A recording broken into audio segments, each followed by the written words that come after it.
Hi, and welcome to Ottawa English. I'm Angela. And today we're looking at how to get a high CELPIP score in Speaking Task 5, even if you don't have a great vocabulary. Most test takers worry about their vocabulary unnecessarily, so we're going to tackle that and consider some of the other ways that you can improve your CELPIP score. Question 5 is in two parts. In the first part, you don't say anything. All you have to do is spend 60 seconds resting and looking at the information in the question. This is important because this information isn't repeated in the second part of the question, and you do need to refer to it. So here we're finding out that it's a guest bed for our living room. So spend 60 seconds looking at this and thinking about your partner's priorities when buying furniture. For the purposes of this response, I've decided that what matters to my husband is appearance and convenience, whereas what matters to me is comfort and price. I'll click on the wooden sofa as my choice. Now I get to see what my partner wants to buy. What I have to do is persuade him that my choice would be more suitable. And notice that there is nothing here about the visitors or the living room. This is the response I've prepared. Stop the video for a moment and read it. Okay, now we're going to see how my response measures up against the rubric that CELPIP examiners use to score each of the speaking tasks. You can see here that vocabulary is only one of 4 categories.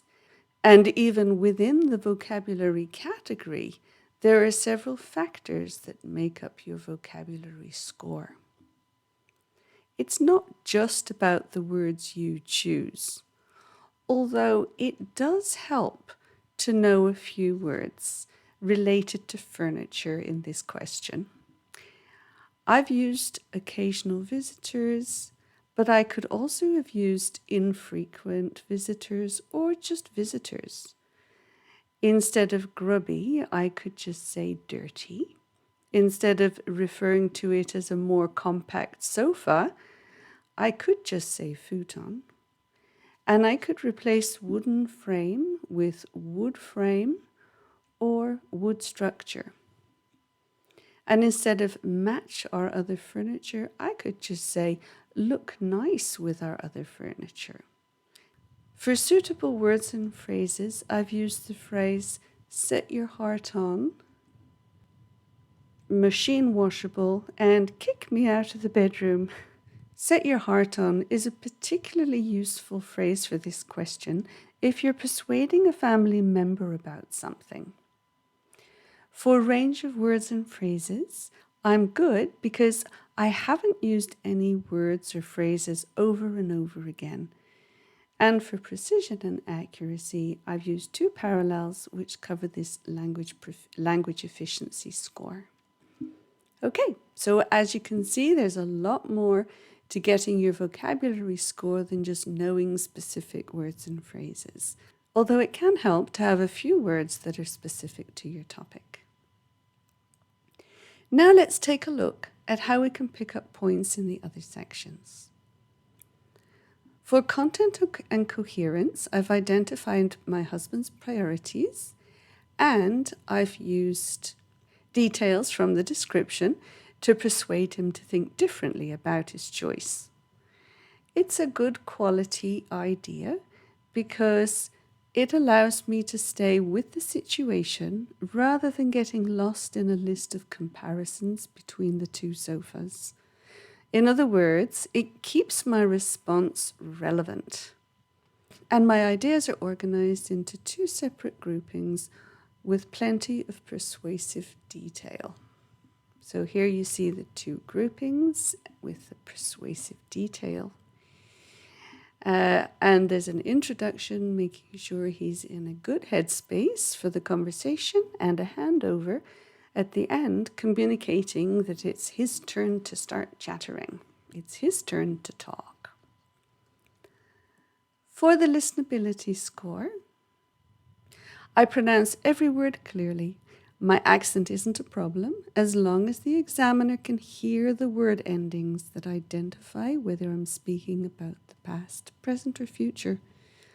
For a full score here, I mustn't correct myself more than I would in my other language, and I mustn't pause too often. I want to appear to be very confident about my ability to communicate in English. In terms of grammar, I've used a combination of the simple present and the present perfect to reflect the situation my husband and I are dealing with, along with the second conditional to show that both he and I are making the final decision together. I don't have full control over the final result. Remember that you use the zero conditional when the result is guaranteed. You use the first conditional when you can guarantee that result in the future, and the second conditional when you're contributing your thoughts to a decision, but don't have full control over the result. For my sentence structure points, I've got my subject, verb, and complement in the right order. For my sentence variety, I've used a participle, a conjunctive adverb, 3 subordinating conjunctions, and 3 relative clauses, and 2 parallels, showing the examiner I'm comfortable using complex sentences.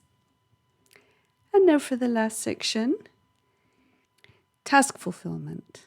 My response is relevant because it does what I'm asked to do.